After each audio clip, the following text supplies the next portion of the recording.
On parle beaucoup des feux de forêt actuellement et avec raison.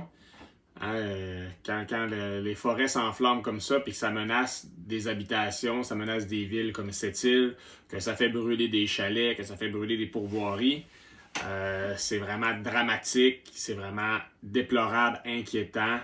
On pense aux gens qui sont à risque par rapport à ces incendies-là, bien sûr. Côté nature, ben c'est sûr qu'un incendie qui passe puis qui ravage complètement une forêt, ben quand on y retourne après, c'est pas mal moins beau. Hein? Des petits chicots noirs tout secs, c'est pas très beau pour l'œil. Mais il faut garder à l'esprit que les feux de forêt sont nécessaires pour les écosystèmes, pour la bonne santé de ces écosystèmes-là.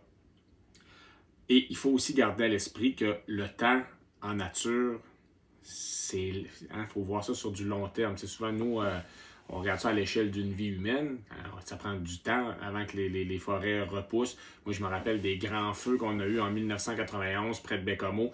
En plein jour, il faisait noir tellement que la fumée était épaisse et intense. Il y avait des dépôts de cendres sur les voitures. C'est une superficie qui est à peu près aussi grande que l'île de Montréal qui a brûlé à ce moment-là. Puis quand on y retourne encore aujourd'hui, c'est pas complètement repoussé. Hein? On voit encore beaucoup les traces de ce feu-là. Mais si je vous dis que les feux de forêt sont importants pour les écosystèmes, je vais vous donner quelques exemples. Tout d'abord, pour certaines essences d'arbres, c'est nécessaire qu'un incendie passe pour faire ouvrir les cônes. Hein? Les cônes, c'est les cocottes, comme on appelle. C'est ce qui est utilisé par l'arbre pour placer les graines qui vont tomber sur le sol et qui vont donner naissance à des nouveaux arbres. L'épinette noire, par exemple. L'épinette noire, les cônes, ils sont comme enrobés d'une cire assez épaisse. Et pour que les graines sortent de ce cône-là, il faut qu'un incendie passe et fasse fondre cette espèce de petite cire-là. Alors, le feu de forêt est nécessaire pour les colonies d'épinettes noires. Aussi, ben, à un moment donné, la forêt, quand ça fait longtemps qu'elle est en place, ça fait longtemps qu'elle se développe, ça fait longtemps qu'elle prospère, ben, au sol, qu'est-ce qui se passe? Ben, on trouve beaucoup d'arbres morts, de branches mortes, il y a beaucoup de débris qui jonchent le sol. Et quand le feu de forêt passe, ben, il nettoie tout ça. Et ce qui était ce qui était prisonnier finalement de ces branches mortes-là, ben, c'est retourné sous forme de cendre au sol. Et ça fertilise les sols. Donc, c'est important qu'un incendie passe de temps en temps pour fertiliser les sols puis faire le ménage.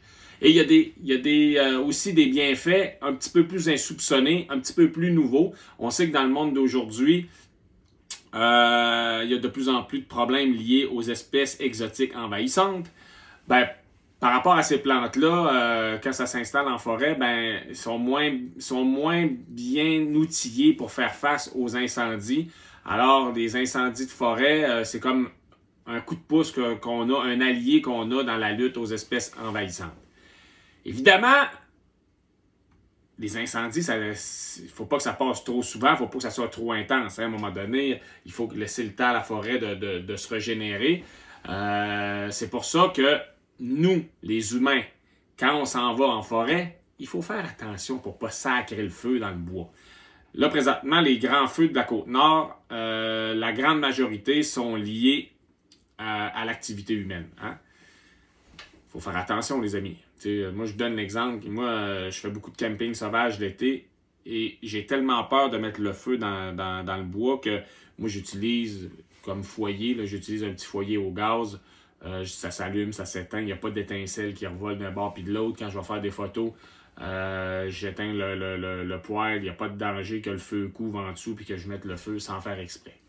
C'est ma façon à moi de faire. Alors, voilà. Hein? Les incendies, c'est pas beau, c'est épeurant, mais c'est naturellement nécessaire. Je vous laisse là-dessus, mes chers amis, et j'envoie des pensées positives aux gens de la Côte-Nord. Je me retourne chez moi dans quelques jours maintenant. Des pensées positives pour les gens de l'Abitibi aussi. On souhaite que la pluie tombe à grands torrents et que ça éteigne ces feux-là, même s'ils sont importants. Si vous n'êtes pas abonné, faites-le et on se revoit dans une prochaine vidéo. À la prochaine.